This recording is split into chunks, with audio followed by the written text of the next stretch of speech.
회장님께 다시 한번 뜨거운 박수 부탁드립니다. 원래 영주지회에서 강의 제목을 뭐로 하겠느냐 하고 물어봤을 때 제가 퇴계 선생이 제자들에게 보낸 편지로 하겠다 그랬습니다. 그런데 그래 놓고 가만히 생각해 보니까 내용이 굉장히 어려워요. 퇴계 선생하고 제자하고 쓴 편지가. 그래서 여러분들이 너무 재미없어 할 것 같아서 그래서 제목을 바꿨습니다. 100세 시대의 건강이라고요. 저렇게 바꾼 이유는 요새 저를 보는 사람들이 어떻게 하면 그렇게 건강해지느냐 그것 좀 알려다고 이런 사람이 많아요. 그래서 건강하게 늙는 법 그 얘기를 좀 하려고 합니다. 그러니까 이 얘기는 쉽고 별로 재미없을지는 모르지만은 여러분들의 조금이라도 도움이 될 줄로 그렇게 생각합니다. 이거 포인터 없나? 사인을 하면 넘겨주기로 했어요. 넘겨주긴 하는데 포인터는 없단 말이죠.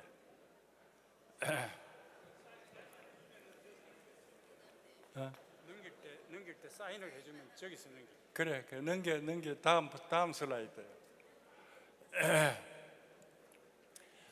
저는 1932년생 임신생입니다. 그러니까 우리 나이로 치면 92살이죠. 그런데 제가 요새요 90이 넘어서 피곤하지 않아요. 그리고 항상 활력을 느낍니다. 그리고 머리가 깨끗하고 잡념이 없어요. 그러니까 정신적으로도 육체적으로도 건강합니다. 얼마 전에 코로나 걸렸는데 3일에 나았어요. 전에 감기 걸리면 보통 일주일 앓는데 하루 만에 나았습니다. 그러니까 90이 넘어서 건강이 좋아졌어요. 그러니까 여러분 앞에서 건강 이 얘기를 할 자격이 있습니다. 제가 넘어가요. 제가 원래 건강한 사람은 아니었습니다. 대학교 다닐 때 폐병 알아가지고 1년 휴학했어요. 그 다음에 허리가 아파가지고 키스트 있을 때 1년 반 동안을 책상 위에 들어넣어가지고 사무받습니다. 그리고 대이콤 사장 할 때는 간경화가 걸렸어요. 간경화라는 약이 없습니다. 그러니까 간경화가 되면은 간암으로 가고 간암으로 가면은 죽습니다. 그게 간경화입니다. 그래서 내가 간경화 걸렸을 때 70까지만 살았으면 참 좋겠다 그런 생각을 했습니다. 그런데 간경화가요, 이건 약도 없어요. 간경화가요 제대로 나와버렸어요.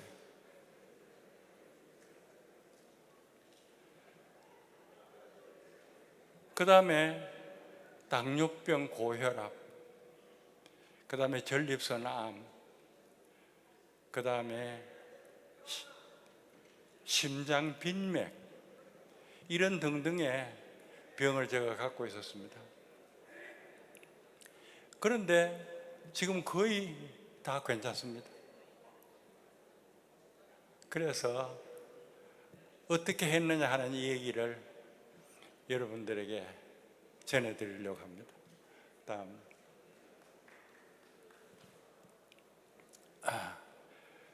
사람들은 건강하게 오래 살기를 원하잖아요. 그렇기 때문에 사람들은 어떻게 하면 건강하게 오래 사느냐 하는 데 대해서 관심이 많습니다. 그러니까 건강하고 오래 산다는 책을 쓰면 잘 팔려요. 그래서 책이 많습니다. 그런 책이요. 그런데 대표적으로 수평연구, 수직연구에 대해서 얘기를 하겠습니다. 수평연구라는 건요, 전 세계에 돌아다니면서 100살 이상 노인들을 만나가지고 여러 가지 관찰을 한 다음에 100살 이상 산 사람들은 이렇게 살았더라 하는 보고를 합니다. 그런데 세계에서 100살 사는 사람이 많이 사는 사람이 그린존이라 그랬어요. 그린존이라 그래가지고 일본의 오키나와, 그 다음에 히랍의 니코야, 미국의 로마린다, 그 다음에 히랍의 사르디니아, 그 다음에 니카라구아의 이카리아, 이게 5개의 동네가 전 세계에서 100살 이상 노인이 제일 많이 사는 동네입니다. 그래서 많은 사람들이 거기 가서 조사를 해요. 그래서 책 쓰면 돈 벌이니까요. 그래서 보고서가 나와 있습니다. 그런데 그 사람들이 얻은 결론은 이렇습니다. 자, 먹는 것은 통곡류라는 것은 쌀을 완전히 깎아놓은 흰쌀이 아니고 현미쌀이죠. 통으로 된 현미쌀. 그 다음에 밀가루도 껍데기를 다 벗기지 않은 밀가루, 이런 걸 갖다가 통곡식이라고 합니다. 그리고 통곡식 많이 먹고, 채소 많이 먹고, 과실 많이 먹고, 견과류를 많이 먹고요. 그 다음에 뭘 안 먹느냐 그러면은 가공식품이라는 게 공장에서 만들어 오는 식품입니다. 그러니까 소세지 있죠. 소세지, 이게 가공식품이에요. 소세지, 라면, 이 가공식품입니다. 이렇게, 그 다음에 햄버거, 이게 가공식품입니다. 이렇게 해서 공장에서 가공한 식품은 적게 먹더라. 붉은 육류라는 것은 소고기, 돼지고기, 양고기입니다. 이걸 붉은 고기라 그러고, 예를 들면 닭고기니 생선이 이런 건 붉은 고기 아닙니다. 그래서 단백질을 먹는 데는 붉은 고기를 적게 먹고 설탕을 적게 먹고 소식하더라. 이렇게 100세 사는 동네 가서 조사를 해봤더니 먹는 건 이러다 이렇게 먹더라. 그리고 많이 움직이더라. 지금 이 5개 마을이 대개 시골 농촌입니다. 그래, 농촌에 사람이 살다 보니까 뭔가 일이 있어서 움직여야 되죠. 그래, 많이 움직이더라.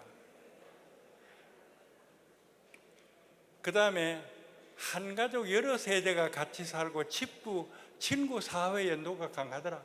시골 사는 사람들인데요, 예를 들면 시골 마을에도 젊은 사람들이 전부 다 공부하러 나가본 시골 마을이 있습니다. 근데 이 100세 사는 노인들이 사는 마을에는 젊은이들이 도시로 안 나가요. 그러니까 한 집에 3대 4대가 같이 살거나 3대 4대가 이웃에 살거나, 그 다음에 동네 사람끼리 모여서 왔다 갔다 하고 하더라 이겁니다. 옛날 우리 시골 농촌처럼요. 그 다음에 공동체의 일원으로 삶의 가치가 있고 해야 할 일이 있다고 생각한다. 사는 목표와 보람이 있다. 이거는 우리나라 옛날 농촌 생각하면 됩니다. 옛날 농촌 사람들은 할 일이 있습니다. 우선 농사 짓죠. 그 다음에 집안들끼리 어울려 할 일이 있죠. 동네 사람들이 자주 모이죠. 그래서 심심하고 따분하게 사는 게 아니라 뭔가 일이 있게 살더라. 그 다음에 깨끗한 물과 공기, 좋은 환경, 이거는 다들 시골이, 아까 이게 5개가 다 시골입니다. 그래서 이 100세 연구를 한 사람들이 책이 많은데 결국 그 전체를 보니까 몇 가지 특징이 있어요. 지금 여러분들이 드린 말씀을 다시 제가 요약하면 이렇습니다.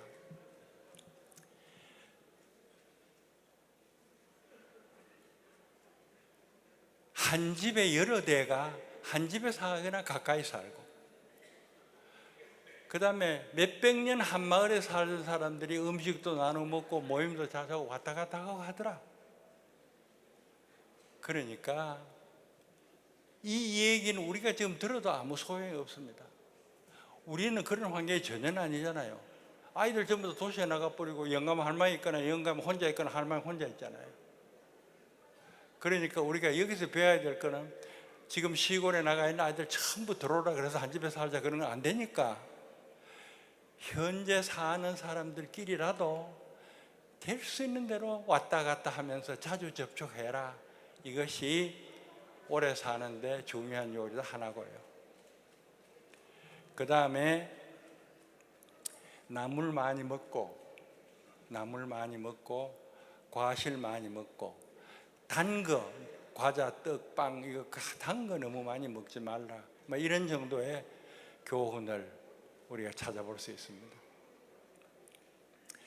우리 아버지가 99세까지 사셨고 우리 장인이 101세까지 사셨어요. 그래서 100세 노인을 나는 가까이에서 두 번을 지켜봤습니다. 그러면 우리 아버지는 우리 장인이 100세를 사셨는데, 그러면 그 어른들은 무엇 때문에 그렇게 사셨느냐 하고 이유를 생각해 봐요. 그랬더니 내가 지금 생각할 수 있는 게 두 가지입니다. 하나는 뭐냐 그러면요, 퇴계 선생의 활인 신방에 따라서 이 어른들이 앉아 계시면 가만히 앉아 계시잖아요.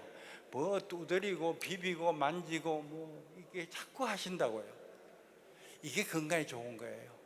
우리 집에 어른이나 우리 장인 어른도 배우면은 가만 앉아 계시질 않습니다. 뭐 여기 두드리고 만지고 뭐 비비고 뭐 이러시더라고요. 그게 하나예요. 그러니까 내가 직접 목격한 100세 노인은 그렇게 몸을 자주 두드리고 만지고 비비고 퇴계선생 할인 신방 하시더라 이겁니다. 그리고 집에 어른의 경우에는 매일 아침에 나가서 마을 돌아다니고 운동하시더라고요. 그리고 우리 장인 어른은 퇴계 종손이시거든요. 근데 여기저기 환영을 하니까 이 어른은 평생 동안 잘 놀고 다니셨어요.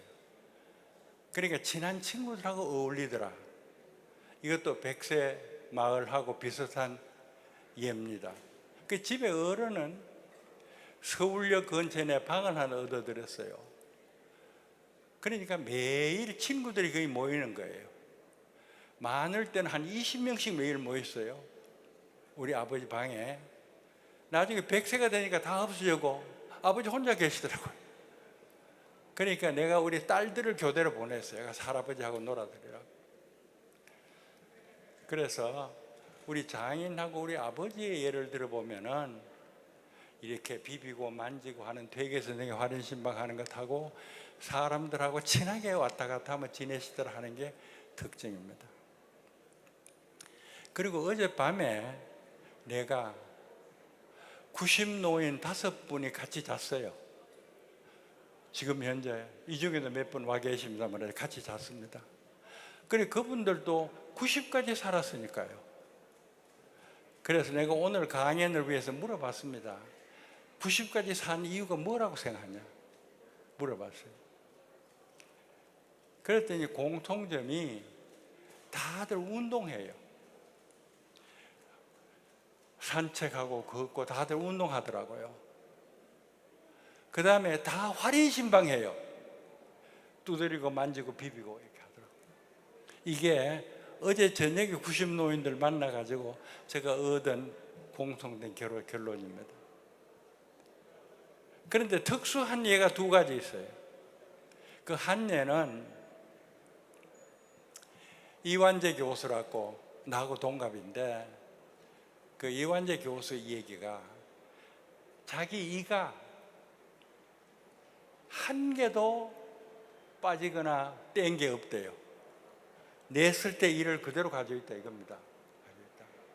근데 이게 보통 해서 그렇게 된 게 아니고 자기는 젊을 때부터 음식만 먹으면 있다고, 그 다음에 소금물을 가방에 이어가지고 다니면서 이 닦고 난 다음에 꼭 소금물로 양치질하고, 그렇게 했더니 92세 나는 노인이 이빨이 한 개도 빠진 게 없더라 이겁니다. 이게 특수한 예 하나입니다. 그 다음에 친구 중에 하나, 박동수. 이 친구는 파이프에 담배를 넣어가지고 또 물고 피워요. 그래서 일반적인 공식과 안 맞잖아요. 담배 피우면 오래 못 산다 그러잖아요. 근데 담배 피우고 앉았어요. 그래 옆에 친구가 물어봤습니다. 이 사람은 자네 사람들이 담배 끊으라고 안 그러던가? 그러니까 이 사람 하는 말이, 내가 90까지 산 거는 담배 때문이네 이러더라고. 그래서 인간의 몸이란 게 참 복잡해서 간단한 공식으로 적용할 수가 없습니다. 담배 피우면 모두 병 걸리고 오래 못 산다. 근데 이 친구는 담배 피워가지고 90세 살았다니까. 지금 담배 피우는 분 박수 치는 것 같아요. 지금 한 것이 수평 연구입니다. 수평 연구. 그러니까 100세, 90세 산 사람들을 들여다봐서 어떻게 평소에 살았길래 그렇게 오래 살았느냐 하는 게 수평 연구예요. 그런데 하버드 대학에서 그런 연구 말고 진짜 연구는 수직 연구를 해야 된다. 그러니까 젊을 때부터, 어릴 때부터 일평생을 관찰을 해가지고 나중에 늙은 사람의 기록을 거꾸로 봐서 젊을 때 어떻게 했길래 늙었느냐 하는 걸 찾아야 그게 진짜다. 그래가지고 하버드 대학에서 막대한 돈을 들여가지고 75년 연구라는 걸 했어요. 75년 연구라는 거. 20살짜리를 700명을 골라가지고요 70년간 연구를 했습니다. 그러면 20살짜리가 75년을 연구하면은 95세 안 됩니까? 그럼 그때 95세 된 사람들을 거꾸로 뒤져서 젊을 때 어떻게 했길래 95세까지 갔느냐 한 연구를 한 겁니다. 그게 진짜 연구예요. 하버드 대학 아니면 생각도 못해요. 그런 연구를 어떻게 해요? 그래가지고 1938년에 시작해서 2014년에 끝났어요. 그런데 로버트 월딩가라는 교수가 연구 책임자인데 연구 책임자가 4번 바뀌었습니다. 75년간 하는 동안이니까. 그래서 월딩가가 그 결과를 발표했습니다. 그러니까 전 세계 이목이 집중하죠. 그런 연구 없으니까. 이게 진짜 연구다. 정말 건강하게 오래 살라 그러면 젊을 때 어떻게 살아야 되느냐 하는 답이 나온다. 그런데 그 답이 의외입니다. 의외요. 여러분들 유튜브에 해가지고 로버트 월딩을 찾으면 그 사람 한 말이 나와요. 월딩가 말이 이렇습니다. 젊은 사람들을 불러가지고 자네들 어떻게 살면은 행복하게 건강하게 오래 살 수 있느냐 물어본대요. 그러면 80%가 뭐라고 대답하느냐 하면은 돈이 많아야 됩니다 그런다 이거예요. 돈이 많으면 기분 좋고 할 수 있는 일 하고 남인데 인정도 베풀고 돈 많으면 그게 행복하고 건강 오래 산다라고 대답한다 이겁니다. 그리고 어떤 사람은 평생에 건강 조심해야 된다. 그러니까 의사 자주 가서 만나고 병원 신체 건강에 대한 수칙을 벽에 써붙여 놓고 그대로 따라하고 이렇게 평생 조심하면은 건강하고 오래 살 거다. 이게 일반적인 상식입니다. 여러분들 어떻게 생각하세요? 사람들이 젊어서 건강하고 오래 95세, 100세까지 건강하게 살라 그러면은 젊을 때 어떻게 하면 좋아요? 여러분들 지금 70이고 50이라면은 그럼 내가 지금 70, 50인데 내가 지금부터 어떻게 살아야 100세까지 살겠냐? 여러분의 답이 뭡니까? 모두 건강에 관심이 있으니까 나름대로 다 답이 있을 거예요. 나는 이렇게 해야 내가 건강해진다, 이렇게 해야 내가 건강해진다. 다 답이 있을 겁니다. 그런데 잘 들으세요.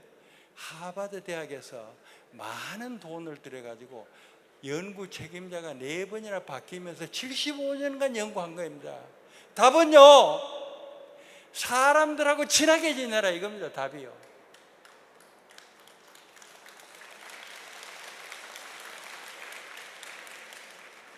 돈 또는 뭐 건강 체크 이거보다도 75년간 연구해가지고 오래 산 사람 봤더니 공부 잘하는 사람도 아니고 돈 많이 버리는 사람도 아니고 지위가 높아지는 사람도 아니고 사람들하고 친하게 지내는 사람들이다 이겁니다. 첫째, 가족들하고 친해. 가족들하고 친해. 그러니까 그 얘기 읽고 나부터 반성했어요. 나는 그때 우리 할아버지가 18세기 사고 방식으로 날 14살에 장가를 보냈어요. 그러니까 나는 장가 가는 게 하나도 기쁘지 않았어요. 친구는 내 놀랄까 봐 창피하고 18살에 딸을 낳았어요. 그러니까 부끄럽고. 그러니까 내 인데 가장 가까워야 할 마누라를 남보듯 했다고요. 뭐 특별히 구박한 거나 뭐 내가 뭐 외도한 거나 이런 건 없지만은 그냥 남편 노릇을 했을 뿐이지 마누라는 늘 그 있는 사람 이렇게 생각했지 특별히 친하게 지난 일이 없어요. 사랑한다 이런 말은 꿈에도 생각해 본 일 없고요. 고생한다 수고한다 말도 한 일도 없고요. 마누라는 건 늘 그 옆에 거기 있는 사람으로 생각한 거예요. 그러니까 내가 하버드 대학 연구를 보고 야 내가 좀 잘못했다. 내 그 가까운 사람 보고 좀 수고한다 그리고 고맙다 그러기도 하고 저 사람이 뭘 원하는 것도 좀 생각해보고 했으면 얼마나 좋았을까. 지금 마누라가 나를 보고 뭐라 그런지 알아요? 당신 말이야 평생 내인데 옷 한 벌 사준 일 없어. 평생 내인데 옷 한 벌 사준 일 없어. 할 말이 없어요. 이게 나라는 사람이 교육을 못 받아서 그러고 우리나라 선비의 교육이 그렇습니다. 선비의 교육. 그래서 지금 내가 90년 가지고 평생에 안 하던 일을 앙불고 연습해가지고 하기 시작했어요. 마누라 보고 사랑한다 그래 봤어요. 얼마나 힘들었겠어요. 그래 마누라가 뭐라 그런지 알아요? 개코라 그래라. 개코라 그래라.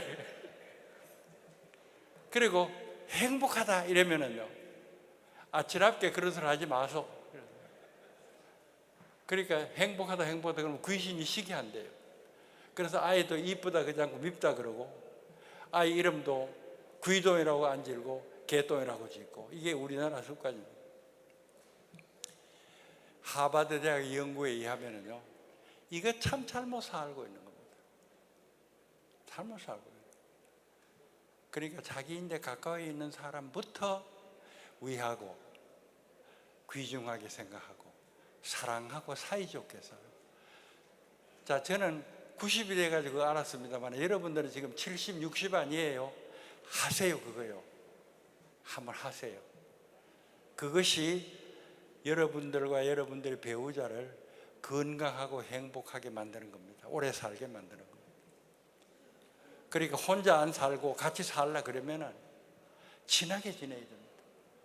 그러니까 배우자를 대할 때마다 어떻게 하면은 저 사람이 무엇을 생각하고 있느냐, 어떻게 하면 저 사람을 행복해 줄 수 있느냐 하는 것을 생각해야 됩니다. 이것이 오늘 내가 여러분들에게 드릴 수 있는 가장 좋은 교훈입니다. 그리고 친구 중한 줄 아세요? 그러니까 나도 평생을 살아왔지만 친구라는 건 친구라는 게 있는 거고 그냥 뭐 대하면 대한 거지 특별히 뭐 친구의 마음 쓰고 대하지 않지 않았어요. 근데 웰딩가의 교수의 말에 의하면 사람들하고 대할 때마다 친하게 대하고 다정하게 대하고 가까이 지내라 이겁니다. 이것이 건강하고 행복하게 사는데 보약 먹는 것보다도 중요하고 돈 쓰는 것보다 더 중요하다는 겁니다. 그래서 내가 지금 90 넘게 돼서 알았는데 이제 친구 다 가고 없어요. 지금 친구라는 게 뭐 정말 없어요. 그래서 늦었지만 지금이라도 친구 소중하게 생각하고 옛날보다 2배 전화하고 자주 하고 옛날보다 2배 자주 만나고 이렇게 합니다. 이것이 나를 건강하게 행복하게 만드는 길입니다. 그러니까 지금 박약회 이렇게 같은 버스로 몰려왔잖아요. 이거 여러분들을 건강하고 행복하게 만드는 길입니다. 그러니까 그냥 평범하게 같이 가는 사람이다 그러지 말고 조금 마음을 써서 정답게 다정하게 상대방을 위하는 마음으로 더 가깝게 이렇게 올 때는 그냥 왔지만 갈 때는 조금 더 달리 한번 해보세요. 그것이 건강하고 행복하게 오래 사는 방법입니다. 그것이 수직이 연구입니다. 그러면 이제 건강에 대한 일반적인 원칙을 얘기해 보기로 하겠습니다.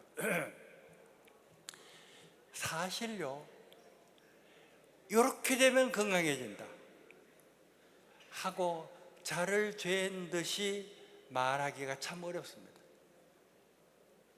건강이라는 게 이렇게 우리 일상생활에 중요하기 때문에 많은 학자들이 돈을 들여가지고 건강 연구를 합니다. 그런데 건강 연구가 근본적으로 어렵습니다. 왜냐 그러면은 보통 학자들이 연구할 때 어떻게 합니까? 보통 학자들이 연구할 때 예를 들면은 담배가 몸에 좋으냐 해로우냐 하는 걸 연구한다고 쳐요. 그럼 어떻게 해야 됩니까? 그러면 사람들 한 방에 모아놓고 다른 조건은 다 일정하게 해놓고 담배 피우는 사람 안 피우는 사람 뭐 갈라놓고 몇 년 동안 조사를 해야 되잖아요. 근데 인간은 그렇게 할 수 없잖아요. 그러니까 모르모또 쥐라든지 토끼라든지 하는 거 실험실에 이어놓고 마음대로 조건을 변경시켜가면서 연구할 수 있어요. 근데 인간은 그게 안 된다고. 그렇기 때문에 그 수많은 연구를 함에도 불구하고 인간이 건강하기 위해서 이렇게 되면 좋다 똑 부러지는 연구가 불가능합니다. 예를 들면 A그룹의 학자들은 탄수화물을 잴 수 있는 대로 많이 먹는 것이 건강에 좋다. 또 어떤 일군의 학자들은 지방을 많이 먹는 것이 건강에 좋다. 근데 이게 맞느냐 저게 맞느냐 하는 것을 쥐나 원수에 갖다 놓고 실험하듯이 인간을 가지고 실험할 수가 없어요. 그렇기 때문에 인간의 건강 장수에 대해서 이것이 절대적으로 옳다 하는 권리는 없다고요. 그래서 건강의 일반적인 원칙이 어렵습니다. 좋은 예가요, 미국 정부의 응시 지침이라는 게 있습니다. 매 5년마다 갱신 재정 후 비만과 당뇨병이들. 미국 정부가 음식 먹는 것이 중요하기 때문에 정부가 연구해서 미국 국민은 이렇게 먹어라 하고 5년마다 발표를 합니다. 미국 정부가요. 그런데 미국 정부가 그걸 발표하기 시작한 이후에 미국 국민들의 건강은 훨씬 나빠졌어요. 비만이 늘고 당뇨병이 늘고 더 나아졌습니다. 그러니까 어려워요. 그 다음에 지금 이 사진 나와 있는 지금 데이빗 싱클레어라고 오스트리아 사람인데 지금 하버드대 교수입니다.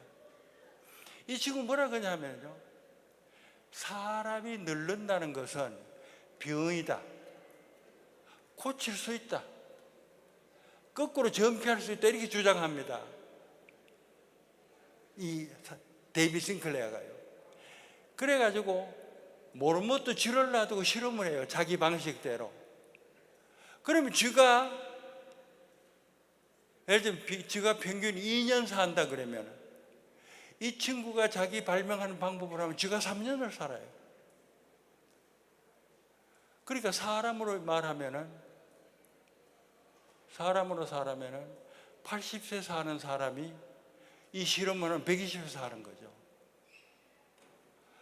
그렇게 해서 쥐에 대한 실험을 해가지고 거의 성공을 했어요. 그 다음에 원숭이에 대한 실험을 해가지고 성공을 했어요. 그리고 자기 자신이 그 방법을 써요. 그 방법을 내가 알아요. 3가지 약을 먹습니다. NMN이라는 약분하고 라스베라토라라는 약분하고 그 다음에 메트포민이라는 약분, 3가지 약을 먹으면, 그래 그 3가지 약을 쥐인데 먹이면은 수명이 50배 들고, 원숭이인데 먹으면 수명이 50배 는다. 지도 그거 먹는다, 저 아버지도 먹는다 이거예요. 그래서 나도 그거 한 1년 먹었어요. 1년. 그런데 지금 내가 끊었어요. 왜 끊었냐? 만약 이 사람 말대로 사람의 늙는다는 것은 한계 병이기 때문에 약만 먹으면 거꾸로 젊게 할 수 있다, 이런 말이 사실이라면 온 천지가 야단나죠. 그럴 거 아니에요. 온 천지가 야단날 거 아니에요. 그런데 이 친구가 이거 발표한 다음에 내가 그 약을 먹고 있는 동안에 3, 4년이 지내도 결정적인 실험 결과가 안 나와요.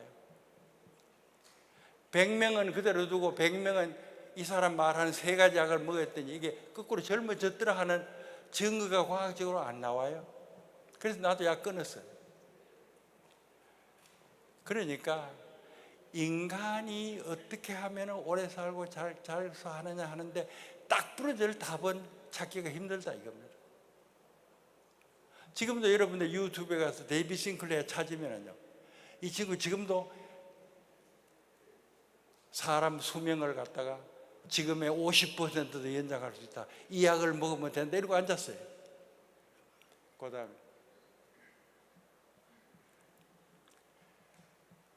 건강해지기 위해서 이제부터 하나씩 하겠습니다. 건강해지기 위해서 만고불역의 진리는 움직이는 겁니다. 움직이는 거예요. 그러니까 운동해야 돼요.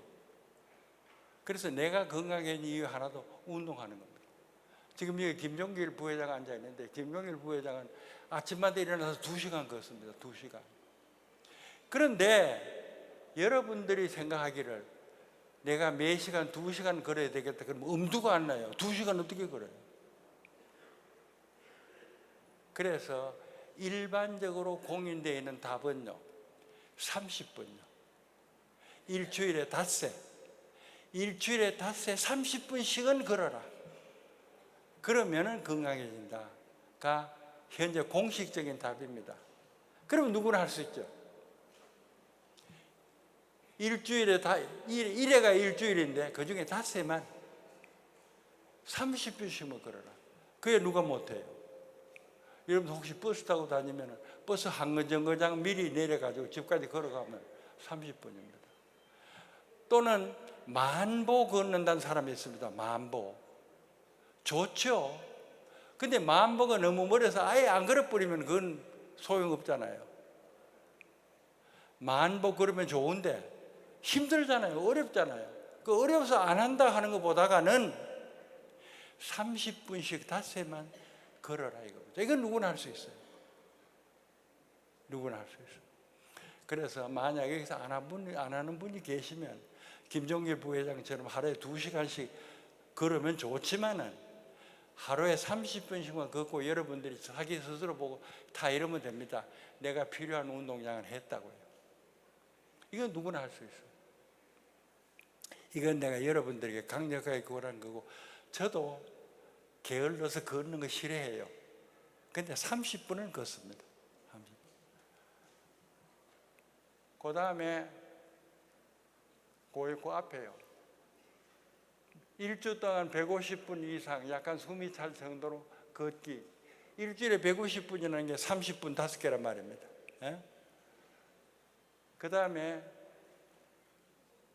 늙으면은 근육이 빠져요. 근육이요. 근데 늙어도 근육 운동을 해야 됩니다. 근력을 만들어야 돼요. 그런데 근력 운동을 하는 제일 대표적인 예는 무슨 아령이나 엮기 드는 겁니다. 근데 그것도 힘들잖아요. 그래서 나는 어떻게 하느냐 그러면 다리 근력 운동은 이거 합니다. 이거예요. 이거 하고 팔 근력 운동은 엎드려 이거 버티게 합니다. 그래서 목표는 팔 이거 하는 거 하루 200번, 다리 이거 하는 거 하루 300번이 목표입니다. 근데 목표 못해요. 목표 못하지만 우리 몸이라는 게 참 정직해요. 발굽혀빼기요. 이거 일주일만 해보세요. 달라져요. 근육이 이렇게 나옵니다. 근육이 나옵니다. 그러니까 발굽혀빼기 200번, 한 번에 50번씩 4번 힘들어요. 그러니까 맨 처음에는 20번, 아니 10번, 그 다음에 20번, 그 다음에 30번 이렇게 해서 점차 늘리면 됩니다. 그래서 어쨌든 근력 운동을, 근육을 키우는 운동을 반드시 일주일에 2번을 해라 합니다. 근데 이거 내가 이렇게 내려다보고 있지만은 실천해낼까요? 실천해낼까요? 그래서 그러니까 자기 힘이 닿는 범위 내로 시작을 하세요. 이거야 뭐 이게 다리 근육이 늘어난다 이게 할 수 있잖아요.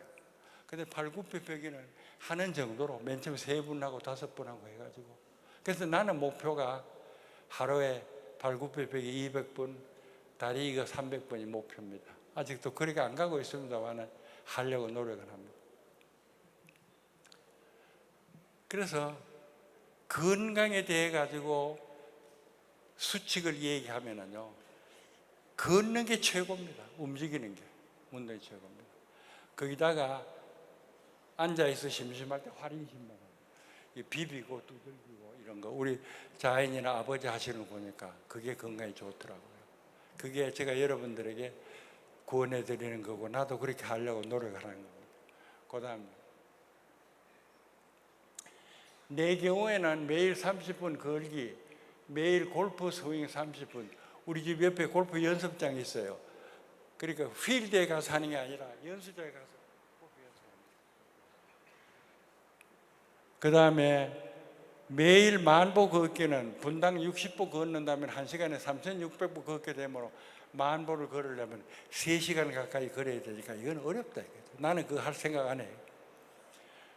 그 다음에 매 시간 알림 울리게 해서 시간마다 조금씩 운동, 발굽혀펴기 200번, 스쿼트 300번. 그러니까 나는 핸드폰에 매 시간마다 알람 울리게 해놨어요. 내 핸드폰이요. 매 시간마다 알람 울리게. 그러니까 나는 평소에 뭘 하고 앉았느냐면은 컴퓨터에 앉아가지고 원고 씁니다. 평생 하는 일이 그겁니다.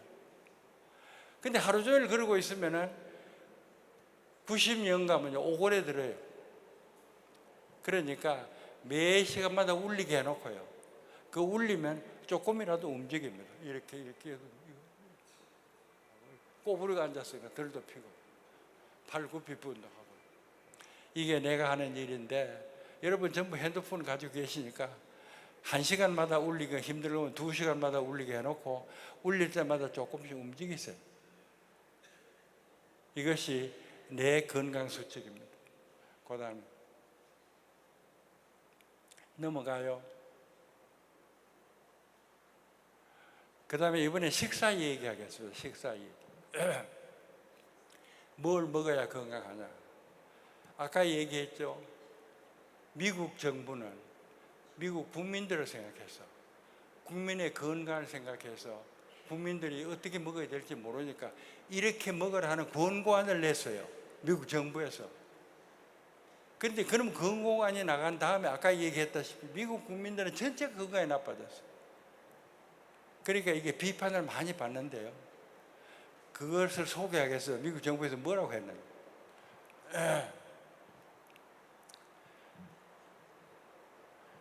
일생 동안 식사 패턴을 지키라. 다양한 영양소를 골고루 섭취하고 과식하지 마라. 이게 일반적인 원칙입니다. 넘어가요. 그리고 여기에는 접시가 하나 나와 있어요. 저 접시에다가 이렇게 채워가지고 먹으랍니다. 접시를 이렇게 채워서 먹어라. 네, 왼쪽 제일 위에 프루트, 과실입니다. 과일을 저만큼 채우고, 그 다음에 파란 것이 베지터블, 야채를 저만큼 채우고, 오른쪽 위에 그레인스, 그러니까 밥이나 국수나 그 다음에 떡이나 뭐 이런 곡류를 저만큼 채우고, 요 밑에 자주 빛나는 게 프로틴, 그러니까 단백질이죠. 생선이나 고기를 이 정도로 채워라. 그래서 음식을 어떻게 배분하느냐 그러면은 한 4분의 1은 과실 채우고, 그 4분의 1은 조금 적게 되게 과실 채우고, 4분의 1보다 조금 많게는 채소 채우고, 그 다음에 밥을 4분의 1 정도, 단백질 4분의 1 정도, 이런 정도로 먹으면 건강해진다. 그리고 옆에 동그라미 하나 달았습니다. 우유입니다. 우유를 먹어라. 우유를 하루에 한 3컵 먹어라, 이런 겁니다. 그러면은 구체적으로 얼마냐 그러면은 왼쪽 보세요. 과일과 채소를 전체 50% 먹는데 분량은 한 5컵 먹는다. 그러니까 한 끼에 한 컵 반 정도만큼 채소나 과실을 먹어라. 그 다음에 곡류는 오른쪽에 있는데요, 빵 6쪽 정도, 그러니까 한 끼에 빵 2쪽 정도, 그러니까 밥은 한 반 공기나 좀 되겠죠. 그런 정도로 먹고, 밑에 프로틴 단백질은 그 계란으로 치면은 계란 5.5개, 한 끼에 계란 2개 정도, 그러니까 밥은 빵 2개 정도, 단백질은 한 끼에 계란 2개 정도, 그 다음에 과일과 채소를 이 컵으로 2컵 정도 먹으면 된다. 이게 미국 연방정부의 권고안입니다. 그런데 아까도 얘기했지만 이 권고안이 나온 다음에 미국 사람들만 건강이 나빠진 게 아니고요, 한국 사람들도 지금 이대로 해요. 한국 사람들도. 그러니까 여기 보면 기름이 없어요. 기름이 없습니다. 그 기름은 특별히 먹지 않고 담은 음식 속에 섞여 있는 거 그냥 먹으면 된다. 기름이란 거 별로 특별히 먹을 필요 없다. 이게 미국 방식입니다. 그러니까 한국도 이거 본따 가지고요, 여러분들 식당에 소고기 놔두면 안 먹죠. 기름이 있다고. 그 다음에 돼지 삼겹살 안 먹죠. 기름이 있다고. 우유도 탈지 우유 먹죠. 기름이 있다고. 그런데 이것을 비판하는 사람은 그게 잘못됐다는 겁니다. 그 다음에 넘어가요. 그래, 미국 정부의 추천하는 탄수화물, 단백질, 지방을 70대 20대 10으로 먹는데 10이라는 기름은 따로 먹는 게 아니고 음식 속에 섞여 있으니까 10% 들어온다. 이런 권고 아닙니다. 미국인의 체중이 급격히 늘어나고 당뇨 환자가 느는데 큰 수정이 없이 5년마다 미국 발표를 하고 있습니다. 이것이 전 세계 기준으로 전파해 가지고요, 아직도 탄수화물을 주로 하고 기름을 피하는데 기름이 그렇게 해롭지는 않은데 잘못된 거예요. 그 다음에 넘어가요. 그 다음에 전 세계에서 가장 좋다 하고 추천하는 게 지중해식 식단입니다. 미국의 다이어트라는 게요, 10가지도 넘어요. 다이어트가 10가지 넘는데 그 중에 하나가 지중해식 식단인데, 그게 일반적으로 미국 영양학자들이나 의사들이 제일 좋다 그러는 겁니다. 그 지중해식 식단이라는 게 뭐냐 그러면 가장 많이 먹는 거는 야채 과실이고요, 쌀이나 밥이나 국수 먹는데 그 현미, 그 다음에 통밀로 된 스파게티 하고 콩, 견과, 올리브유, 이걸 많이 먹는 거고, 적당히 먹는 거는 생선, 닭, 계란이고요. 그 다음에 적게 먹는 거는 붉은 고기, 불고기는 소고기, 돼지고기, 양고기입니다. 하고 설탕 이거 안 먹고요. 깊이 하는 것은 공장에서 가공된 음식, 너무 단 음식은 깊이 하고, 많은 학자들이 가장 많이 추천한 게 이겁니다. 그러니까 깊이 하는 것부터 말씀드릴게요. 가공식품은 나빠요. 공장에서 제조해서 온 거 그건 나빠요. 그러니까 소세지, 라면, 그 다음에 어묵 뭐 이런 겁니다. 공장에서 깡통에 들어가 있는 것들, 이런 거는 해롭다. 먹지 말아요. 그리고 설탕을 먹지 말아야 돼요. 밥은 먹더라도, 그 다음에 국수는 먹더라도 설탕은 먹지 마라. 그러니까 빵, 과자, 그 다음에 그 청량 음료 있잖아요. 사이다. 그 다음에 야채 주스도 안 돼요. 그것도 설탕 들어갔어요. 콜라. 그 다음에 다방 커피 있죠. 커피에 설탕 잔뜩 들어간 다방 커피. 이건 일체 먹지 말아야 돼요. 그러니까 빵, 과자, 사이다, 콜라, 그 다음에 야채 주스, 과실 주스 이거 먹지 말아야 돼요. 아이스크림 이런 거 설탕 들어간 거. 근데 그거 어떻게 안 먹어? 우리가 가면 도처에 어디 손님으로 가도 과자 내놓고 빵 내놓고 하는데 나는 먹습니다. 먹지만은 종이컵 얻어가지고 배 타요. 여기다 안 보냅니다. 그러니까 충분히 맛을 보고 그 다음에는 여기다 보내자고 배 타버립니다. 그러니까 내가 기사하고 둘이 서울 올라가다가 휴게소 들리면 아이스크림 사오라. 아이스크림 먹습니다. 충분히 맛을 봐요. 아, 맛 좋다, 기분 좋다, 행복하다. 그러고는 컵에다가 뱉어 뿌리죠. 여기다 집어넣지 않습니다. 그러니까 이거는 여러분이 피하는 게 좋습니다. 그래서 서양 사람들이 가장 좋아하는 건강에 좋다는 것이 이 지중해식 식단입니다. 그 다음에 내가 하는 식단을 소개할게요. 나는 극단적인 식단을 합니다. 극단적인 식단을. 그러니까 내가 하는 다이어트의 이름은 저탄고지입니다. 탄수화물은 적게 먹고 지방은 많이 먹는다. 저탄고지가 내 하는 식사 방법입니다. 나는 밥, 떡, 국수, 그 다음에 이런 곡류는 일체 안 먹습니다. 밥, 떡, 국수 안 먹습니다. 그 다음에 물론 빵, 과자, 사이다, 아이스크림 안 먹습니다. 그 다음에 과실도 극히 작게 먹습니다. 거의 안 먹습니다. 그리고 배를 뭘로 불리느냐 하면 채소로요. 채소. 그러니까 나는 한때에 채소를 이만큼 먹습니다. 100g 정도 채소를. 그게 내 배불리는 주식입니다. 근데 밥을 안 먹으니까 기운이 없죠. 에너지가 안 되니까. 그것을 기름으로 채웁니다.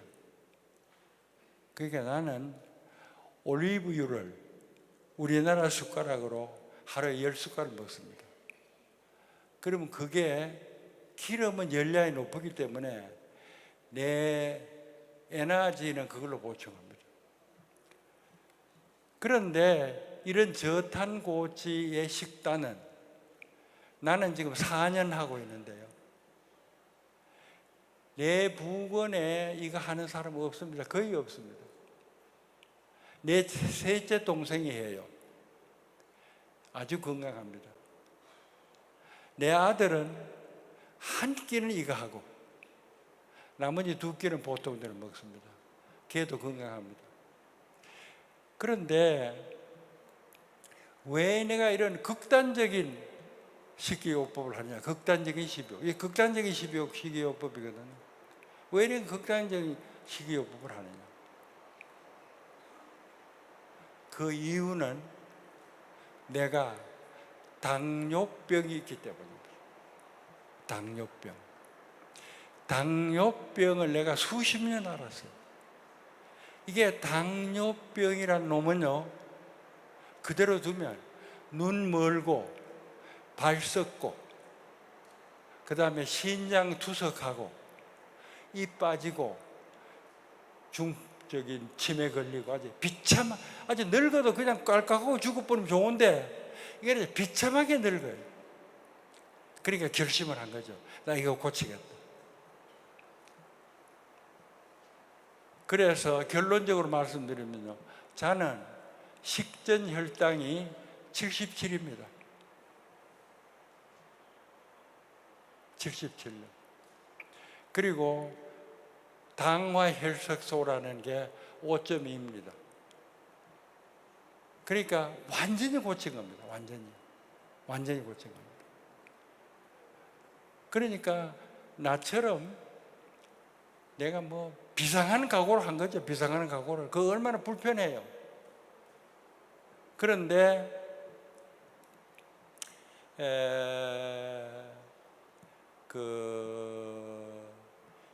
이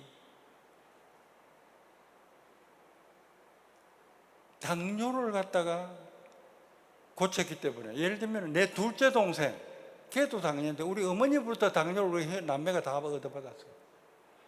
근데 내 셋째 동생하고 나하고는 저탄 고지해서 괜찮고, 내 둘째 동생 그걸 안 지켜서 지금 눈이 안 보여요.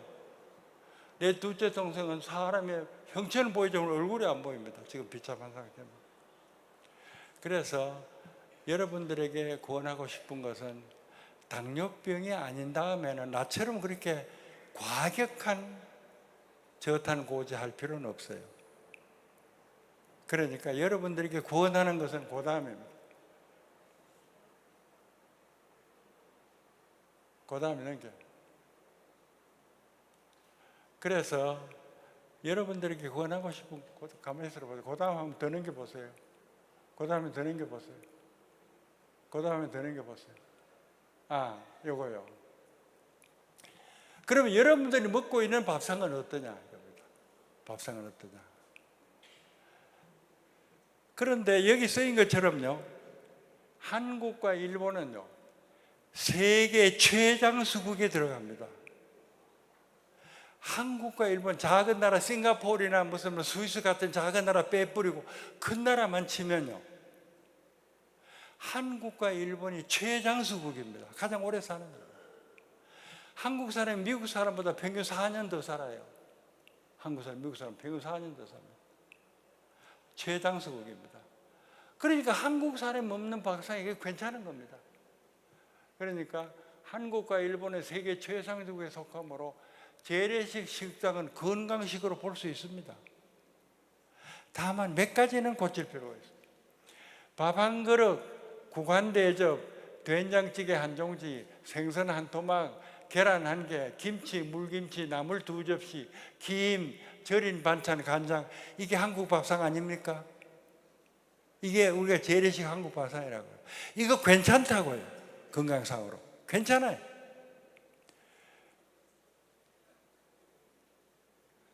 다음 사항만 고려하면 건강해집니다. 그 다음에 밥이 너무 많아요. 한국 사람들 밥을 너무 많이 먹어요.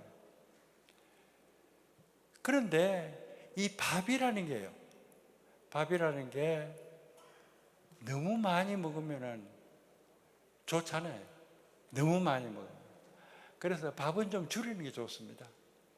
그러니까 여러분들이 얼마만큼 먹고 계시는지 몰라도만 밥을 줄이면 배가 고프고 살이 빠지니까 어떻게 하는 거 아니에요? 지금 자시는 밥을 그대로 자시되 요만큼 줄인 대신에 채소를 좀 더 먹고요. 채소를.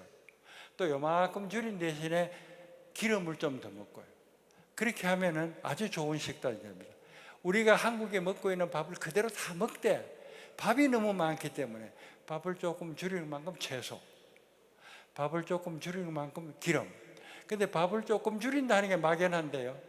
막연한데 숟가락으로, 우리가 보통 숟가락으로 약간 좀 봉두로 떠가지고 4숟갈, 요게 100g입니다.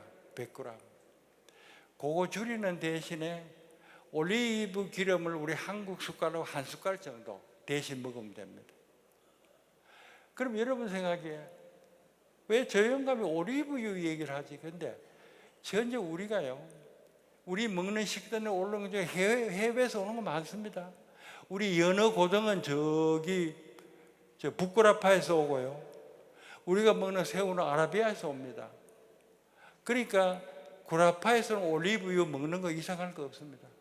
근데 올리브유가 안 비쌉니다. 비싸지가 않아요. 그러니까 500cc짜리 한 병에 한 17,000원밖에 안 합니다. 안 비쌉니다. 그런데 안동병원 이사장이 며칠 전에 내인데 전화 걸고, 나는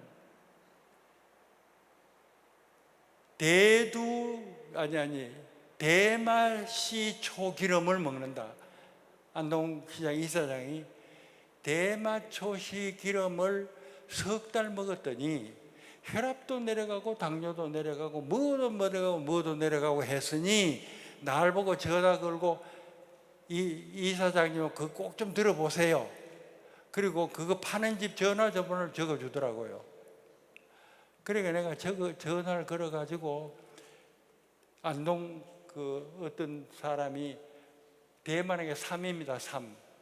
삼을 심어가지고 삼씨를 짜가지고 기름을 만든 건데, 근데 내인데 500cc에 얼마 받더라? 30만 원.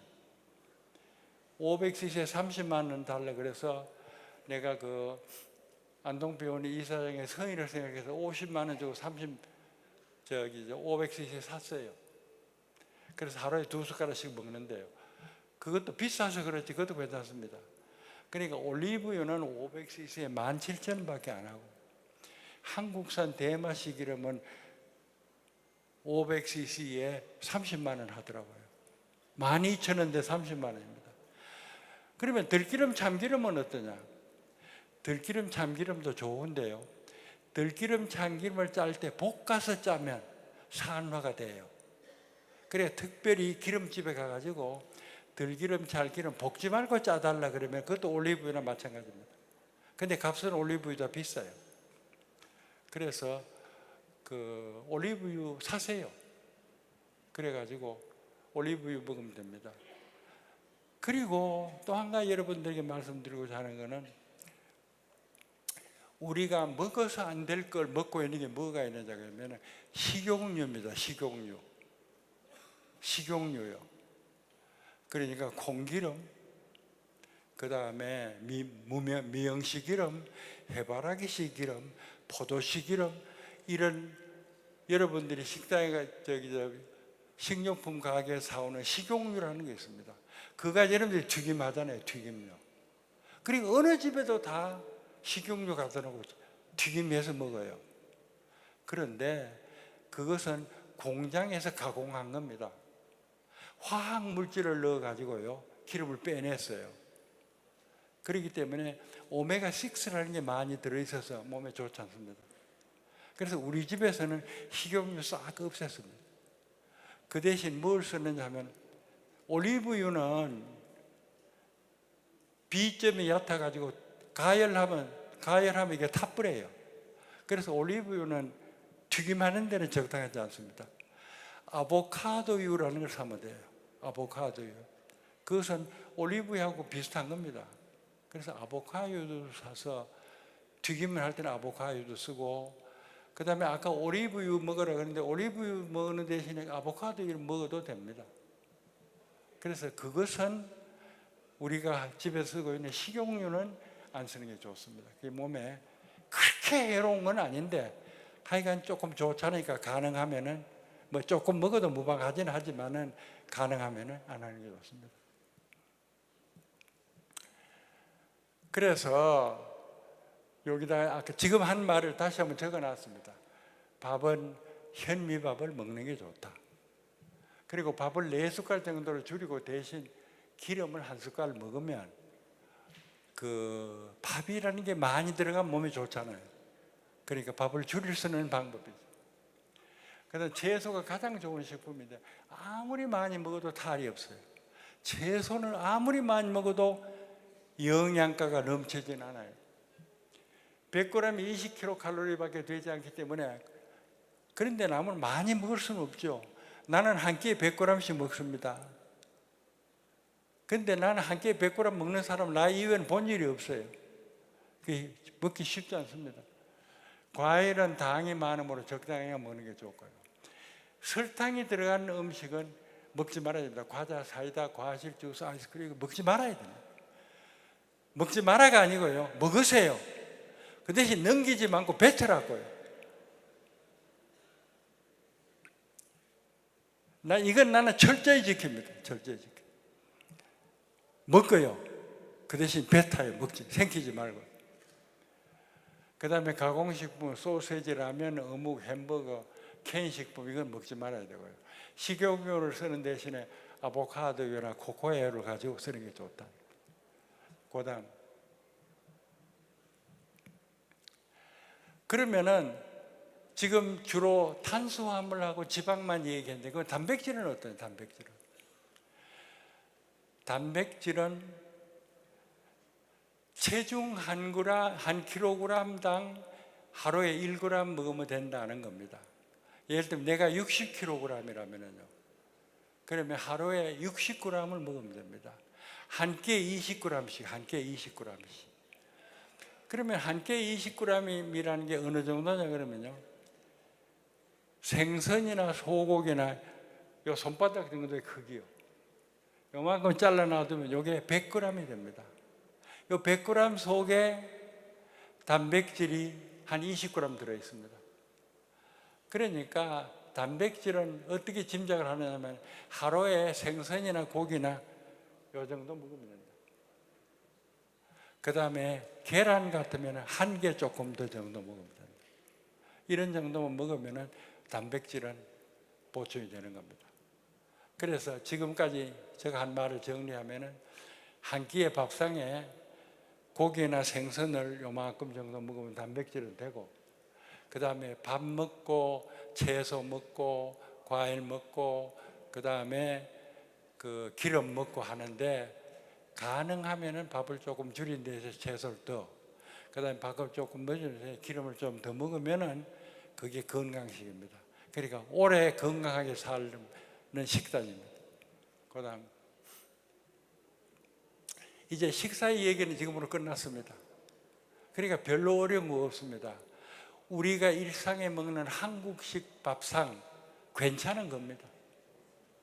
주의할 거는 식사 조금 줄이고 나물 좀 더, 식사 조금 줄이고 기름 좀 더 먹고, 그 다음에 과자, 빵 이런 거는 일체 먹지 말고, 그 다음에 식용유는 가능하면은 아보카도유나 코코아유로 바꾸면 좋다. 이런 정도입니다. 그게 별로 어렵지가 않아요. 그 다음에 이제 우리가 건강하게 살기 위해서 제일 처음에 그 운동, 두 번째는 먹는 거, 그 번에 자는 겁니다. 식사 자는 거. 그런데 잠자는다는 것이 우리가 평소에 생각하는 것보다 훨씬 더 중요합니다. 잠을 자야 돼요. 그런데 나이 들면 잠이 안 와요. 그러니까 나도요, 밤에 자다 보면 3번 정도 깨요. 그러면 깨고 난 다음에 바로 자느냐 하면은 바로 잘 때도 있지만은 깨가지고 잡생각이 턱 머리에 들어와요. 그러면 그게 곰 돌고 해서 잊어버리려 그래도 또 돌아오고 잊어버리려 또 돌아오고 해가지고 2시간, 4시간 잠 못 잘 수가 있다고요. 어제 저녁에 우리 90 노인들이 6명 한 방에서 잤는데 전부 다 아침에 일어나서 잠 못 잤다 그러더라고요. 그러니까 여러분들 중에서 잠 잘 잘 수 있는 사람은 참 복이 있는 사람입니다. 대개는 잠 잘 못 자요. 나도 그 중에 하나였거든요. 근데 나는 고쳤어요. 나는 이제 잠자는 거 걱정 안 합니다. 고쳤다고요. 어떻게 하는지 방법을 설명해 드릴게요.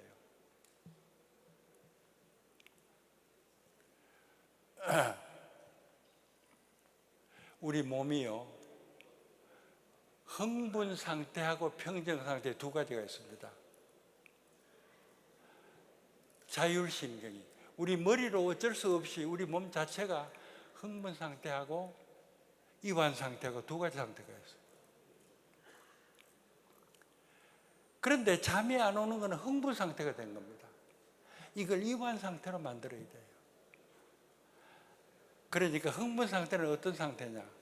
옛날에는 길 가다가 호랑이 만나요. 그게 흥분 상태입니다. 지금은 호랑이는 안 만지만 친구인데 요거도 먹었어요. 장사하다 속았습니다. 그 다음에 자식놈들이 괘씸하게 그래요. 이러면은 흥분 상태거든요. 그런데 우리가 모르는 사이에도 흥분 상태가 돼요. 그럴 때가 많습니다. 그게 어떤 때냐 하면은 우리가 평소에 살면서 어때요? 머리에 지멋대로 생각이 돌아다니잖아요. 지멋대로 생각이 돌아다니잖아요. 그렇죠? 우리 가만히 그냥 아무 생각 없이 왔다 갔다 하면은 머릿속에는 이 속에 지멋대로 뭐가 생각이 돌아갑니다. 그러면 되게 옛날 생각 아니면 미래 생각을 해요. 옛날 생각하면 후회하고요. 미래 생각하면 걱정합니다. 그게 흥분 상태입니다. 가늘게 있는 흥분 상태. 그러니까 이 흥분 상태를 이완 상태로 바꾸면 그러면은 걱정, 근심이 없어지고 몸이 편해집니다. 그러니까 잠자다가 화장실 갔다가 와가지고 이완 상태가 되면 그대로 잠이 자는데 화장실 갔다 와다가 흥분 상태가 되면 그만 생각이 뱅뱅 돌고 잠이 안 오는 겁니다. 그러니까 이걸 어떻게 하면은 이완 상태로 만드느냐 하는 방법을 내가 터득을 했어요. 그래서 나는 그 방법으로 이제 밤에 자나올 거니까 걱정 안 합니다. 어떻게 하느냐?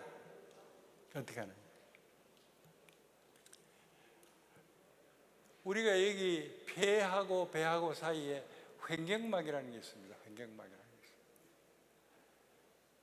게 있어요. 폐를 받치고 있는 여기 근육이 있어요. 횡격막이라는 게. 이 횡격막이 아래로 쑥 내려가면 우리 몸이 지금 편안하구나 하고 느낍니다. 그래서 이완 상태가 됩니다. 그 다음에 숨을 천천히 내쉬면 몸이 이완 상태로구나 하고 긴장이 풀어집니다. 그래서 긴장을 푸는 우리가 두 가지 방법이 숨을 천천히 내쉬는 거하고 아랫배를 불룩하게 내밀어서 횡격막을 밑으로 내리는 것하고 이게 긴장 상태를 이완 상태라고 보시는 겁니다. 그러면 잠이 안 오면 천천히 숨을 아랫배로 들이쉬어서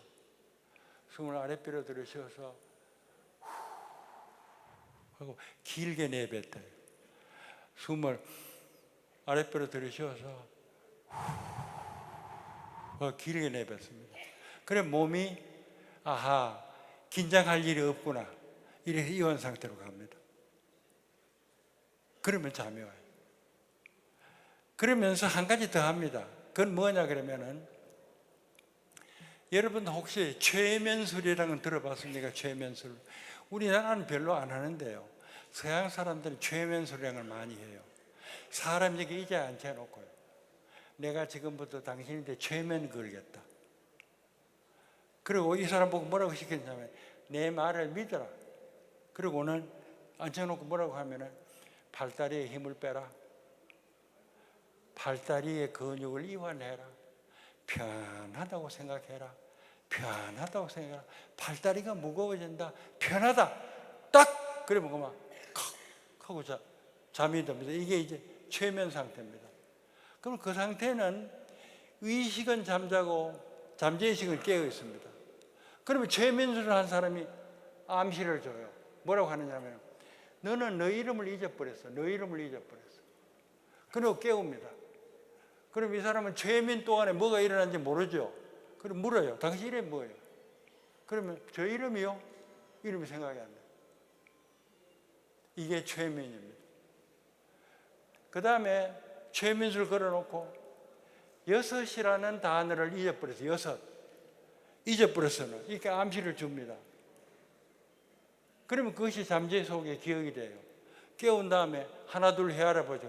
하나 둘 셋 넷 다섯 일곱 이런다고요. 여섯 잊어버려요. 이게 이제 최면술인데요. 서양에서는 흔하게 많이 하는 겁니다. 그러니까 이 최면술을 거는 사람이 팔다리에 힘이 빠졌다, 팔다리가 무겁다, 그 다음에 이완됐다, 이러면 이게 최면이 되거든요. 그러니까 우리가 자면서 자기 최면을 하는 겁니다. 숨을 천천히 들이쉬고 내쉬면서 팔다리가 편하구나. 숨을 들이쉬고 내쉬면서 팔이 편하구나. 숨을 들이쉬면서 다리가 편하구나.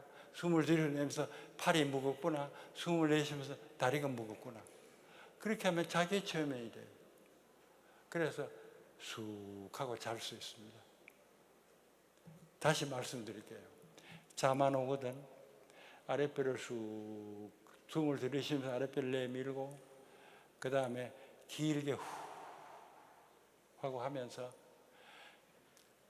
다리가 편하다, 손에 이 근육이 이완됐다, 다리가 무겁다, 이렇게 생각을 하는 겁니다. 그러면 숨을 헤아리기 전에 여러분들은 잠듭니다. 내 경우에는 그렇게 해서 하나 둘 헤아려다가 한 10쯤 헤아렸다고 생각하고 깨면 2시간 잤습니다. 2시간 잤. 그래서 몇 분 남았나? 10분 오버됐어. 미리 이 사람 보고 내가 이 얘기 너무 길게 할까 봐 미리 일러달라 그러니까 10분 오버됐다고 생각해. 10분 전이라고 얘기해야지. 그런데 사실은 오늘 얘기할 중요한 건 지금부터입니다. 그러니까 10분 지났다니까 5분만 얘기할게요. 5분만 얘기할게요. 내가 건강해진 이유를 남들이 나보고 설명하라 그러면 내가 제일 힘쓰는 것은 식사죠. 특별한 식사를 하잖아요. 그게 힘든 일이죠. 그러나 진짜로 나를 건강하게 만든 것은 명상입니다. 명상. 지금 내가 천천히 들이쉬고 천천히 내쉬라는 게 명상인데요. 그 명상이 나를 건강하게 만든 거예요. 그러니까 여러분들에게 구원하는 것은요, 명상이 쉬워요. 지극히 쉽습니다. 그냥 눈 감고 천천히 숨 들이쉬고 내쉬면서 잡념이 왔다 갔다 하지 못하고 숨소리에만 신경을 집중합니다. 그게 명상입니다. 누구나 할 수 있어요. 눈 감고 천천히 숨을 들이고 천천히 내쉬면서 잡념이 오고 가지 못하게 정신을 전부 숨소리에만 집중합니다. 할 수 있죠? 지금 한번 해봐요. 눈 뜬 채로 해도 좋습니다. 크게 들이쉬세요. 크게 내쉬세요. 잡념이 돌아다니지 못하게 숨소리에 정신을 집중을 해요. 자, 들으시어요. 내쉬면서 여기다 신경을 집중해요. 이게 명상입니다. 그런데 숨소리를 들이쉬면서 잡념을 없애고 숨쉬를 내쉬면서 잡념을 없애고, 그리고 그 다음 단계는 뭐라고 하냐면 들이쉬면서 행복하다 그러고 내쉬면서 행복하다. 들이쉬면서 행복하다 그러고 내쉬면서. 이걸 명상 시간에만 하는 게 아니고 하루 종일 하는 거예요. 그러니까 여러분들의 인생을 행복하다로 싹 바꿔놔요. 아침에 일어나면 그냥 일어나지 말고 행복하다 그러고 일어나는 겁니다. 뭐가 행복해요? 밤에 잠잘 때 왔으니까 행복하고요. 밤이 춥지도 덥지도 않으니까 행복하고요. 아직도 살았으니까 행복하고요. 눈 떠보니까 눈이 보여서 행복하고요. 창가에 새 소리가 들리니까 행복하고요. 옆에 보니까 할머니가 누워 있어서 행복하고요.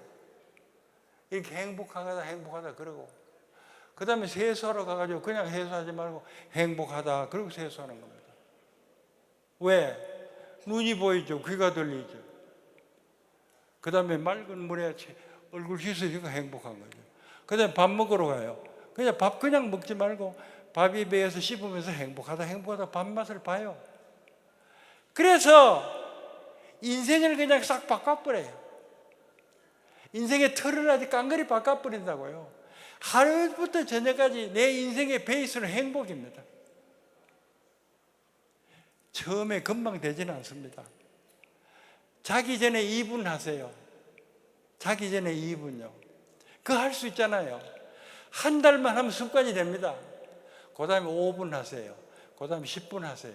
하루에 2분 하세요. 하루에 3분 하세요. 하루 종일 하세요. 저는 거의 하루 종일 합니다. 나는 아침부터 저녁까지 행복해 죽겠어요. 지금 두 다리가 멀쩡하니까 행복하죠. 목소리가 나오니까 행복하죠. 여러분들 내 얘기 열심히 듣고 있으니까 행복하죠. 내가 여러분들의 조금이라도 도움될 수 있는 얘기를 줄 수 있으니까 행복하죠. 행복하잖아요. 그런데 이것을 행복하다고 생각하지 않을 수도 있어요.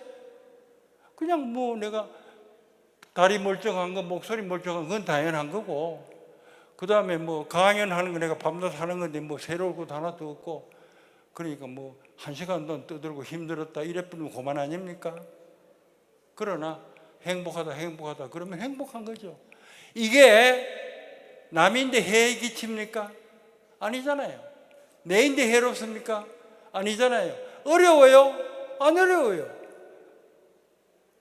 몸에 좋습니까? 좋아요. 그러니까 행복 강의는 지금 날 보고 10분 늦었다 그래 이것을 끝내겠는데, 내가 여러분들에게 90 늙어가지고 넘어가지고 건강한 첫째 이유는 행복하다고 명상하는 겁니다. 그게 제일. 그 다음에 여러분들 운동하세요. 하루에 30분씩은 걸으세요. 그 다음에 식사, 밥 조금 줄이고 나물 좀 더 들고, 밥 조금 드리고 올리브 좀 먹으세요. 그게 다입니다. 오랫동안 지루한 이 얘기 들어줘서 고맙습니다.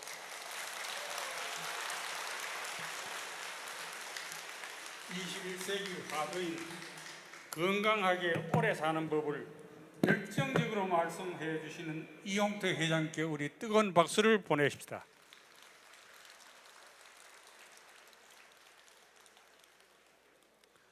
끝으로 이제 한 20분 내로 끝이 납니다. 선비의 고장인 영주 역사문화를 강굴 교수님께서 말씀을 해 주시겠습니다. 강굴 교수님, 예.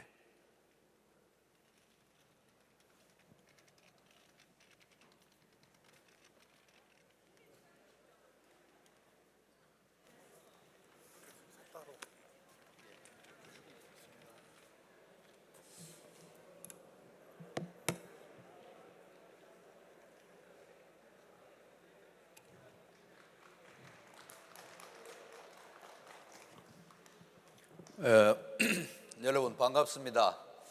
방금 소개받은 동양대학교 현암교양교육원에 있는 강구율입니다. 예정된 시간을 보시면은 거의 한 10분 정도밖에 안 됩니다.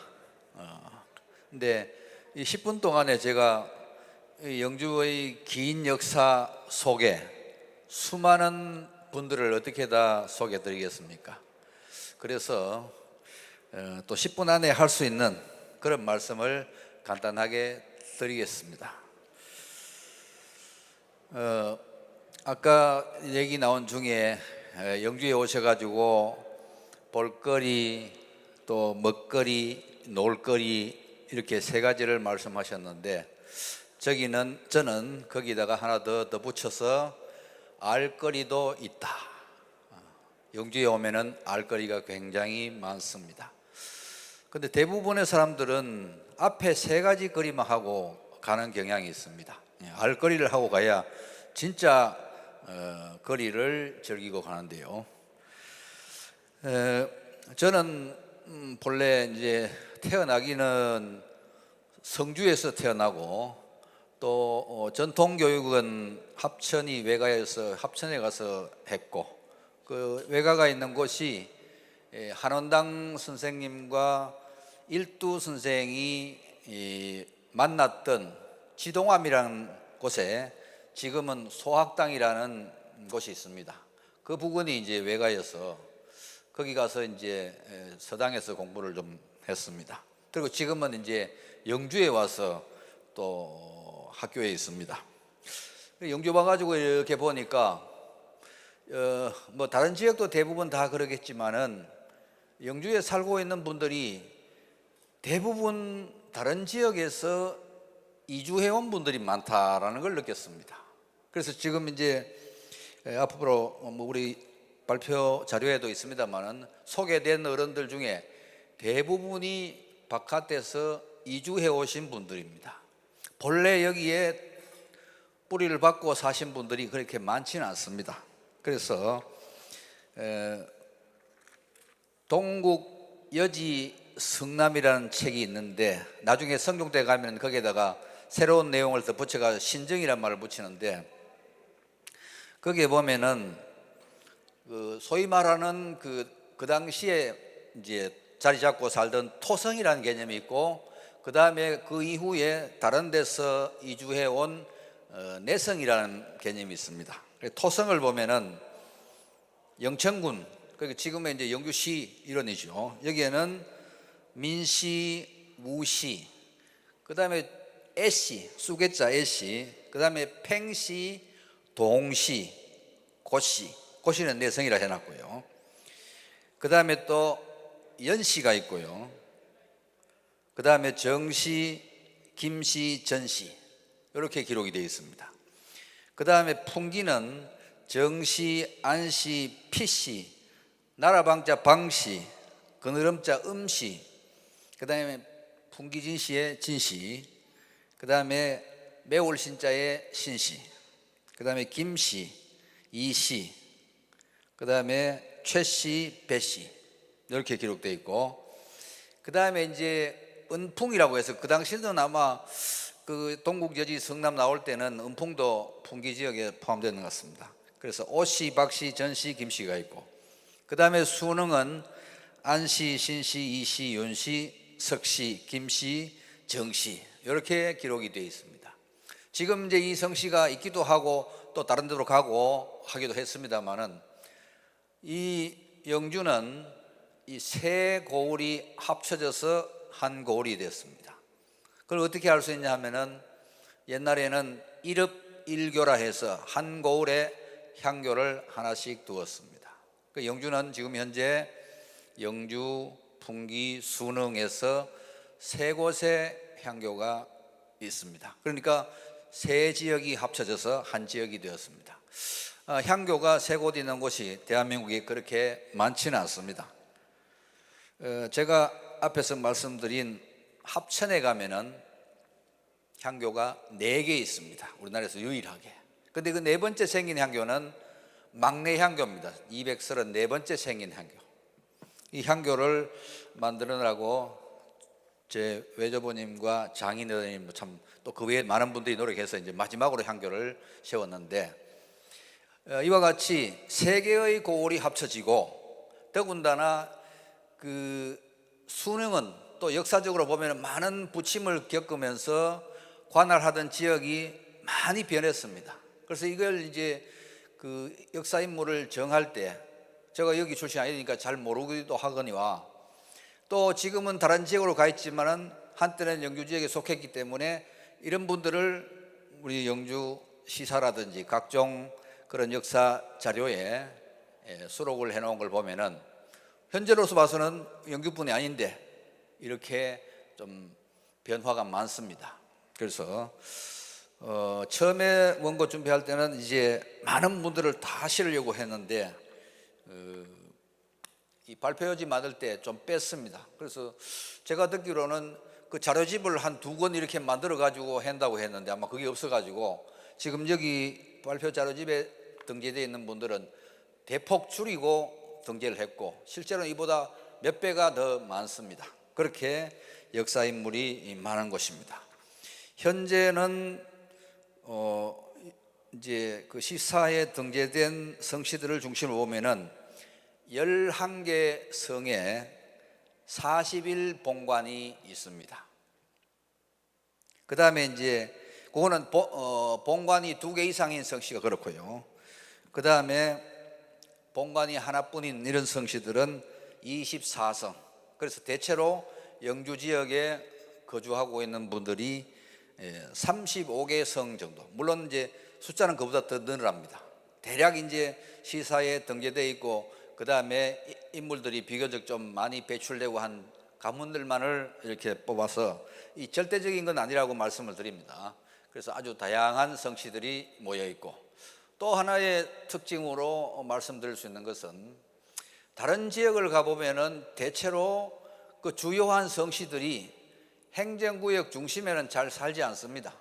조금씩 떨어져가 거주하는데 영주는 그렇지 않고 이 주요한 성씨들이 시내에 많이 모여 산다는 아주 그런 또 특징을 보여주고 있습니다.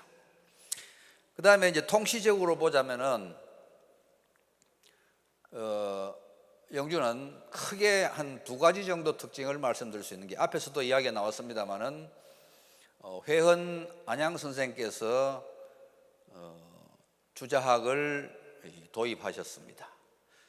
물론 자료가 많지 않기 때문에 회헌 선생께서 어느 정도로 거기에 심취해서 업적을 남기셨는지는 지금 확인할 길은 없습니다만은, 적어도 상당한 정도의 그런 그 식견과 안목이 있었기 때문에 고려 사회가 안고 있는, 그러니까 고려 사회는 이제 기본 사상적으로 보면은 이제 불교 사회지만은 그러나 정치 체제라든지 통치 이념은 다 유교 사상이라고 볼 수 있습니다. 이거는 뭐 어떤 사상을 이념을 표방해도 현실 정치에서 운영해 나가는 것은 유교 사상이 아니고는 불가능한 겁니다.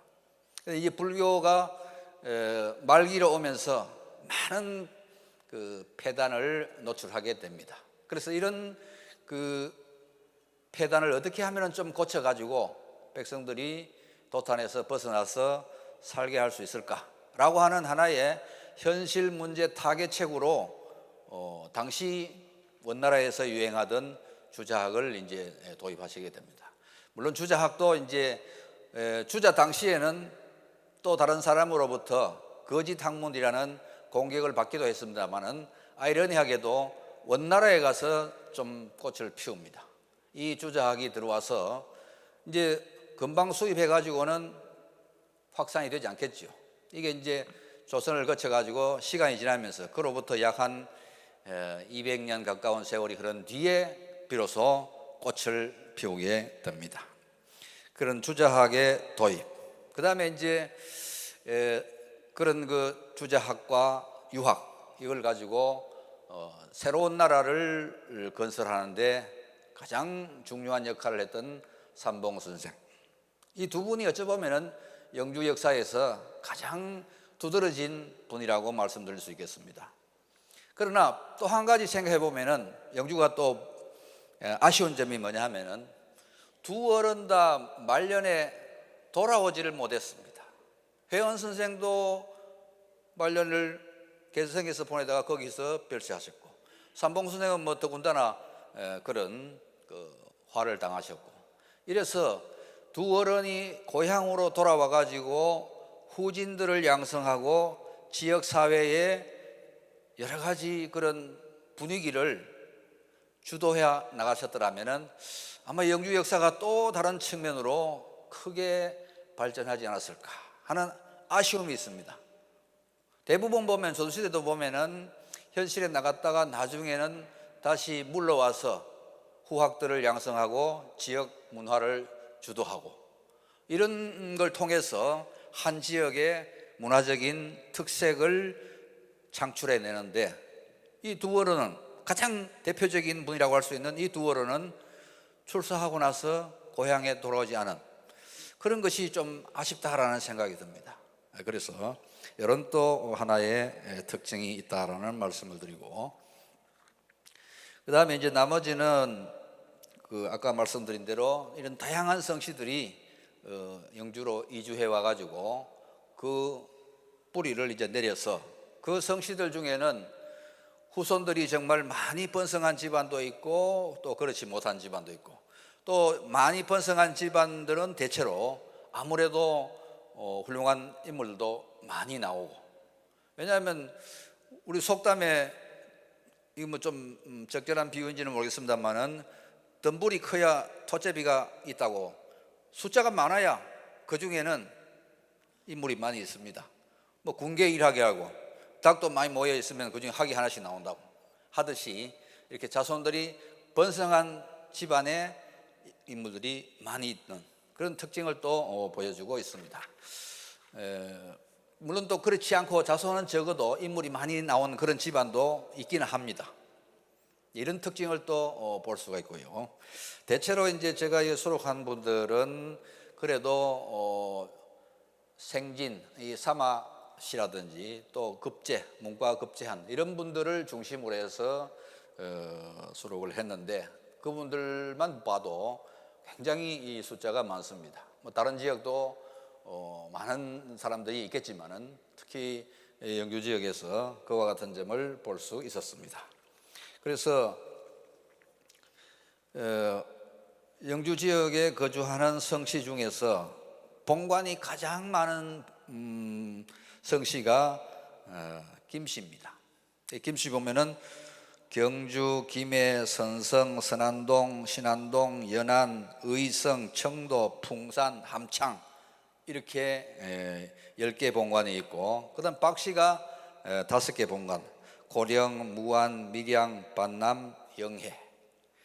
그리고 이씨가 7개, 경주, 공주, 덕산, 영천, 우계, 전이, 진성 이렇게 있고요. 그 다음에 장씨가 단양, 덕수, 인동. 그 다음에 정씨가 봉화, 영일, 청주. 그 다음에 송씨가 야성, 양주, 여산 이렇게 있고 그 다음에 이제 홍씨가 남양, 풍산, 황씨가 창원, 평해, 허씨가 김해, 양천, 또 배씨가 성주, 흥해 이렇게 해서 다양한 그 본관을 가지고 있는 이런 성씨들이 있고요. 그 외에 이제 거의 한 번씩 있는 분들이 진주 강씨, 현풍곽씨, 안동권씨, 봉성금씨, 또 금성나씨, 영양남씨, 전주유씨, 남평문씨, 여흥민씨, 달성서씨, 창녕성씨, 경주손씨, 평산신씨, 순흥안씨, 고창호씨, 단양호씨, 강릉유씨, 파평윤씨, 예천임씨, 풍천임씨, 나주정씨, 한양조씨, 풍기진씨, 경주최씨 이렇게 다양한 분포를 보이고 있습니다. 각 관문에서 배출한 훌륭한 인물들은 시간 관계상 일일이 거론하지는 못하겠습니다. 발표지를 참고해 주시면은 많은 훌륭한 분들이 그야말로 영주의 역사를 빛낸 인물들이 정말 하늘의 별처럼 많이 살다 가셨다. 그런데 이제 이 지나간 역사에 계셨던 분들을 우리가 알아보는 것 굉장히 중요합니다. 근데 그것보다 사실 더 중요한 것은 앞으로 우리가 어떻게 살아야 하는 문제입니다. 훌륭한 조상이 있는 그런 가문도 있고 또 별로 드러나지 않은 그런 가문도 있습니다. 그래서 저는 우리 학생들한테 그런 얘기를 합니다. 이제 두 가지로 얘기합니다. 자기 집안의 조상들을 이렇게 살펴보고 훌륭한 조상이 많이 있는 가문은 나도 그런 어른들처럼 혹은 그 어른들보다 더 잘해서 역사에 이름을 남겨야 되겠다 이렇게 생각하고 또 살펴보니까 별로 드러난 그런 분들이 없습니다. 그런 분들은 또 실망하지 말고 내가 열심히 해서 내가 역사적인 인물이 되겠다라는 생각을 가질 필요가 있다는 겁니다. 그래서 중요한 것은 내가 중요합니다. 이전에 할아버지 중요한 것 물론 중요합니다만은 내가 잘해서 그야말로 우리 선비고장 영주에서 내가 선비가 돼서 내가 역사에 남는 그런 인물이 되는 것이 중요하다. 과거에 훌륭한 분들 그것만 자랑하면은 별 의미가 없다는 얘기입니다. 그런 분들을 통해서 내가 노력해서 그 훌륭한 분들을 본받아서 그분들보다 같거나 낫거나 이렇게 가는 것이 우리가 과거를 보는 의미다. 다시 말하면 역사를 보는 이유는 미래를 제대로 살기 위해서 과거를 보는 겁니다. 그런 맥락에서 이게 가문으로 범위를 좁히면은 먼저 살았던 조상들이 누군지를 알고 그 조상들을 자랑스럽게 여기는 자부심도 있겠지만 없다고 해서 주눅들 필요도 없고 노력해서 내가 훌륭한 사람이 되는 것이 필요하다라는 얘기를 많이 했습니다만 이건 우리 영주에서도 똑같이 누구에게나 적용될 수 있는 말입니다. 선비고장 정말 선비답게 살아야 될 책무가 주어져 있습니다. 다른 고장이라고 했다면 조금 적할 수 있지만 우리가 기왕 선비 도시를 표방하고 선비의 고장이라고 한다면 정말 이곳에 살고 있는 모두가 선비가 되는 것이 무엇보다도 중요하다. 이런 말씀을 드리면서 영주를 빛낸 역대 인물들이 대단히 많았다. 앞으로 이곳에 살고 있는 우리 모두, 아니 이 대한민국에 살고 있는 모두, 아니 이 땅에 살고 있는 우리 모두는 지나간 선현들을 본받아서 그분들보다 더 훌륭한 사람이 되어야겠다고 다짐하고 또 다짐으로 끝나는 것이 아니라 노력하는 것이 무엇보다도 필요하다. 아까 우리 앞에 그 이용태 회장님께서 건강 원칙이 이래 있지만은 그걸 실천하기가 참 어렵다고 하셨는데 역시 목표를 세우고 가는 것이 쉬운 일은 아닙니다만은 그러나 도달하려고 부단히 노력하는 것이 중요하다. 이런 말씀을 드리면서 간단하게 제가 드릴 말씀을 마치도록 하겠습니다. 끝까지 경청해 주셔서 고맙습니다. 예, 영주의 역사문화 소개를 간단하게 소개해 주신 우리 강굴 교수님 수고 많으셨습니다. 다시 한번 박수 부탁드립니다. 예, 오늘 이 학술대회를 통해서 대한민국을 아름다운 도덕 국가로 만들기 위해서 우리 박약효 회원 모두가 함께 노력하자는 말씀을 드리면서 이것으로 제44차 전국 유교문화 학술대회를 모두 마치겠습니다. 대단히 감사합니다.